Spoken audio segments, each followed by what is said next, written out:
Hey everyone, it's Fantastic OKC here, joined as always by Ashen Dreamer. Say hello, Ashen. Hello. And today we have another show and tell episode. And what we're going to show off today is the sand pits, which if I look up, you'll see behind me. This is the area that I chose to dig out a desert and gather up a whole lot of sand, primarily so that I can make glass, but also because I kind of like sandstone. It's a really good building material. But anywho, um, as you can see, when you dig out sand, it doesn't always end up being a smooth surface. In fact, it never ends up being a smooth surface unless it's red sand. We'll get to that in a minute. But when you dig out just sand, it always ends up having these jagged kind of surfaces, just because of the difference in depth of where the stone meets the sandstone. Um, and to be quite frank, I think it's a really cool looking um, area, which I think is awesome. Um, It's fun to jump in. yes, it is.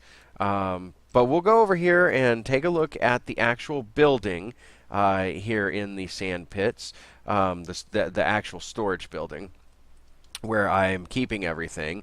And you can see that there is a, where is it all? There it is. There is a tremendous amount of sand that has been dug out so far.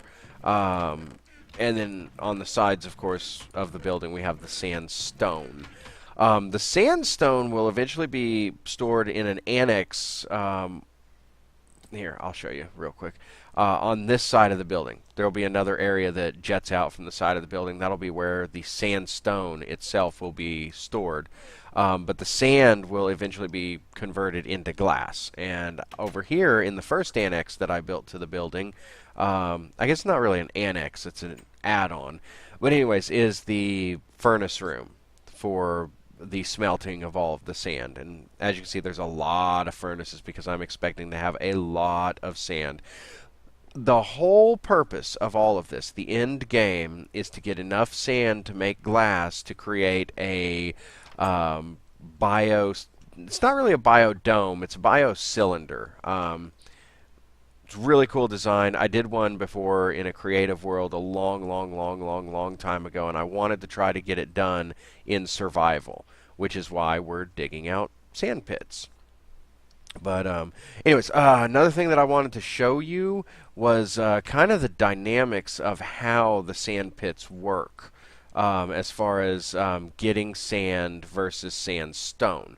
Now, if you pick one that has a lot of desert, if you pick like a desert hills biome or something like that, you'll get a lot of these hilly areas, and as you can see, the level of the stone doesn't change, but the height of the sand does, which that will yield an amazing amount of sandstone. So if you want to use a lot of sandstone for building, that's a great way to do it.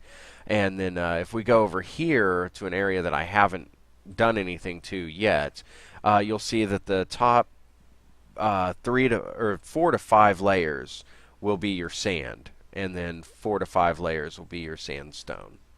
So, on the flat surface, that is. Oh, and there's a cave, which I thought was pretty cool. I mean, I'm destroying the cave, but it's there, so whatever. Not going to be any more cave. Nope, no more cave.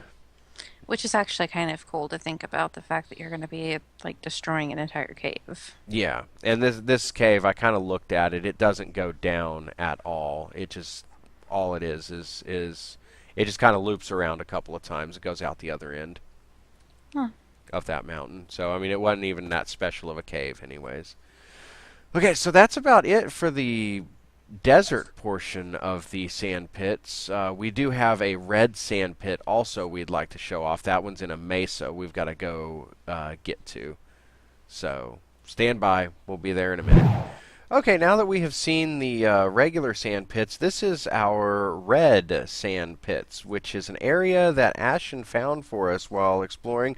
She ran into a mesa, and so we've been digging out a lot of the red sand and the clays in the mesa. This was the first area that she dug out, and this is just a little island off the coast of the mesa, and she dug out the entire island, and it actually looks really cool, I think. But It's neat to see the difference because this is so much flatter than in the desert. right, this operates so much differently. As you can see underneath the red sand, it's not red sandstone; it's actually orange stained clay. And so it's just a little bit different, and it doesn't have that weird jagged that weird jagged surface that the desert had. Which I mean, I do think that that jagged surface is kind of cool, but it's very hard to navigate. Um, but yeah, as you can see, it's so much more flat. And there's a tremendous amount of orange stained clay that a mesa biome will yield for you. But if you go and you take down the actual mesas themselves, you'll see that there are several other colors of stained clay. You have the yellow, the brown, the red, the gray, and the white, and then of course you've got the hardened clay in addition to the orange stained clay. The hardened clay is what you need to make all of your other colored, other stained clay colors. So when you're like doing your underwater harvesting of just regular clay, and you have to go smelt that clay into hardened clay. Um, Coming here and getting the hardened clay from one of these naturally occurring mesas will save you that trouble, and it'll also give you the opportunity to use that clay to make bricks rather than hardened clay. So, anyways, yeah, there you go. That's your lesson for today. Did you want to talk about your mesa? Because you did a little bit differently on your mesa. Yeah, you went down, and I just decided to go across. Yeah.